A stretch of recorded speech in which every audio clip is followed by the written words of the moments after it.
គុំស្រឡាញ់អូនអីគុំប្រឹងលួងលោមធ្វើអ្វីគុំចង់ធ្វើជាមនុស្សអាប្រៃធ្វើបាបស្រីឲ្យរីងរៃឈឺផ្សានិងជាពីដែលអូនវិចាដែលប្រាំឲ្យរៀមរាបានដឹងថាអារម្មណ៍អូននៅក្នុងពេលនឹងមិនចង់ដឹងអ្វីច្រើនឡើយទាំងមិនដឹងថាបងស្នេហ៍ត្រានត្រៃបងអានិនត្រានត្រៃចង់ជួយអូនឲ្យស្បាយពីបញ្ហាចង់ជួយស្រស់ជីវ៉ា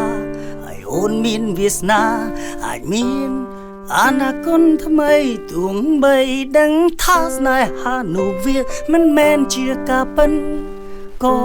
ដួងចិត្តបងនៅកិនអាឡ័យនៅតែនឹងនៅស្រមៃកិនដល់ថ្លៃក្រុងវេលានឹង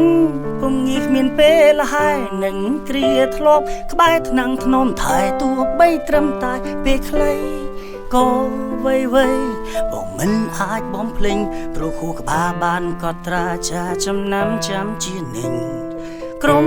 ពីពេញស្រីវាចាថាគុំ